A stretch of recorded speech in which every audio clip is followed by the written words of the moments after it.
देवकुंड महाराष्ट्र का एक शांत कस्बा।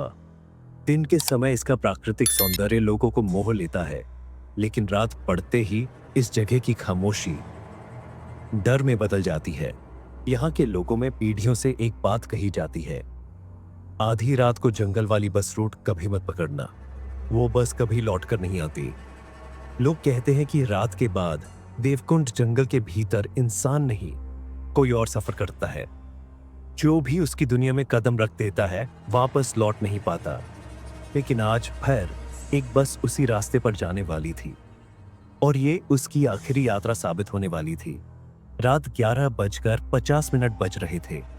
पुरानी बस रूट नंबर 65 की हेडलाइट डरते डरते टिमटिमा रही थी। ड्राइवर रघुनाथ और कंडक्टर फहीम थकान तो झेल चुके थे, लेकिन नौकरी को निभाना उनकी मजबूरी थी।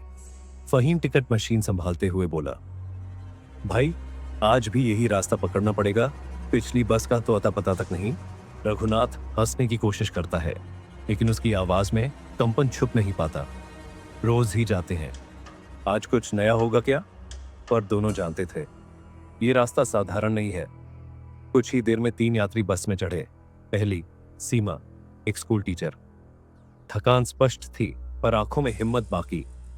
भैया जंगल पार उतरूंगी, पापा इंतजार कर रहे होंगे।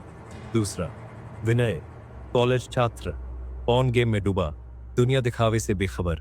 तीसरी सफेद साड़ी में एक बूढ़ी औरत, झुकी हुई नजरें, लेकिन महसूस होता था जैसे वह सबको देख रही हो।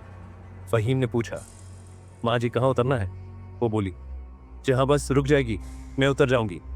उसके स्वर में ऐसा ठंडापन था जैसे हिमालय की बर्फ छू ली हो।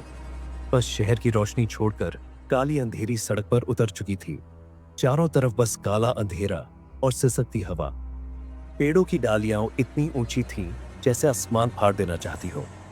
सीमा ने खिड़की से झांका तो उससे लगा कि जैसे हर पेड़ की शाखा किसी को पकड़ने को बेताब हो। रघुनाथ ने घड़ी देखी, 11:57 रात की कथाओं के अनुसार ठीक 12 बजे जंगल की आत्माएं जागती है। हर सेकंड भारी होने लगा था। अचानक धासम, बस झटके से रुक गई। सीमा डरकर चीखी, क्या हुआ? रघुनाथ के हाथ स्टीयरिंग पर जम से गए। सड़क पर एक आदमी जिसके चेहरे पर नाक नहीं थी, वहां बस एक काला गड्ढा, खून से लथपथ शरीर और भयानक हंसी, मानो किसी गहराई में गिरती आवाज।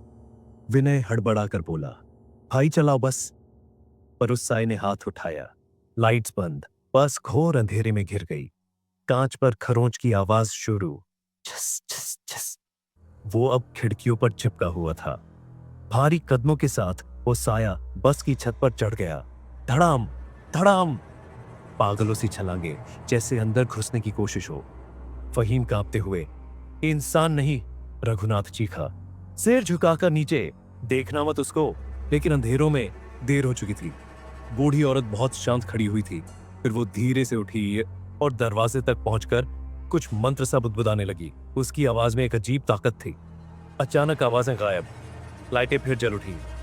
साया पलक झपकते ही गायब। रघुनाथ अविश्वास में पूछता है, आप कौन है? वो बोली, इस जंगल की रखवाली।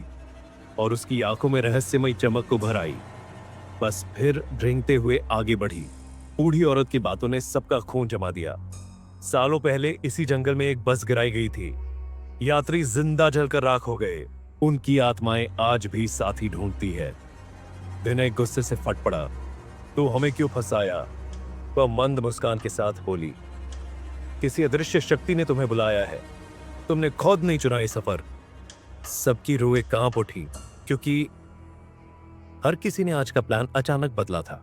शायद यह संयोग नहीं, बस एक टावर के पास से गुजरी। फोन में सिग्नल आया। विनय के मोबाइल पर 12 मिस्ड कॉल्स एक अनजाने नंबर से। वो कॉल उठाता है फटकारने के लिए, पर दूसरी तरफ एक स्त्री की चीख, बस रोक दो वरना सब मरोगे। विनय कांप उठा, कौन हो तुम? आवाज, मैं भी इसी जंगल की बस में ने 20 साल पहले जलकर मर गई थी। और अगले क्षण फोन अपने आप जमीन पर गिरकर टूट गया। सब स्तब्ध, कमरा मौत के सन्नाटे में। थोड़ा आगे एक टूटा फूटा बस स्टॉप, बोर्ड पर लिखा धुंधला नाम, मृत यात्री स्टैंड। इंजन बंद, बस बिना आदेश के रुक गई। बूढ़ी औरत की आवाज, यहां से मौत की शुरुआत होती है। लाइट्स टिमटिमाई और पीछे वाले गेट से प्रेत अंदर घुसने लगे, जल चुके कपड़ों से धुआं निकलता हुआ, आंखें खाली, मुंह से कराहे, सीमा कांपते हुए। ये कौन है? बूढ़ी औरत।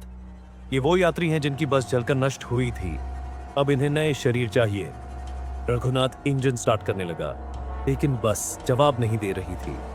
फहीम फूट पड़ा। हम बच नहीं पाएंगे। साय विनय पर टूट पड़े। वो चीखता है, नहीं मैं नहीं। उसके हाथ सीटों को इतनी ताकत से पकड़ रहे थे कि नाखून तक उखड़ गए। खून बहने लगा, पर कोई उसे रोशनी से अंधेरे में घसीट रहा था। और फिर वो गायब। फर्श पर उसका फोन। Game over. सीमा रो पड़ती है। मैं सिर्फ अपने पापा के पास जाना चाहती हूँ। बूढ़ी औरत, तुम्हारे पापा आज देवकुंड नहीं गए थे। सीमा के कदम डगमगाए। आपको कैसे पता? क्योंकि तुम अपनी मौत भूल चुकी हो। तुम तो पहले ही मर चुकी हो। सीमा लरजती है। याद है फ्लैश, भयानक एक्सीडेंट, स्टैचर, खून की नदी, और फिर वो हवा में धुएं से घुल जाती है। अब बस में सिर्फ दो इंसान, रघुनाथ और फहीम ने मौत को करीब आते देखा। साय उन्हें पकड़ने ही वाले थे कि इंजन अचानक गरजा। व्रूम! बस गोल गोल छूटती हुई आगे दौड़ी। फहीम, भगवान हमें बचा ले। पर भगवान ने शायद ये जंगल नहीं बनाया। पीछे देखा, साय कुत्तों से तेज दौड़ रहे थे। टायर फिसल रहे, कांच टूट रहा, शाखाएं गाड़ियों को नोच रही। रघुनाथ, बस थोड़ी दूर और, लेकिन रास्ता खत्म। आगे खाई, नीचे पुरानी जली हुई बस। बूढ़ी औरत अब अपने असली रूप में, चेहरा पिघलता हुआ, आंखें काली, मुस्कुराती हुई। जीवितों को मैं नहीं बचाती, मैं बस ये देखती हूं हर आत्मा को साथी मिले। सत्य बिजली की तरह गिरा। वो बचाने नहीं, मारने आई थी। बस पूरी रफ्तार में खाई में कूद गई।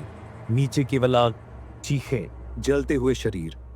20 साल पुरानी लपटें आज फिर भड़क उठी। अंत या फिर बस एक और शुरुआत। अगले दिन हेडलाइन, देवकुंड जंगल में बस लापता, कोई सबूत नहीं मिला।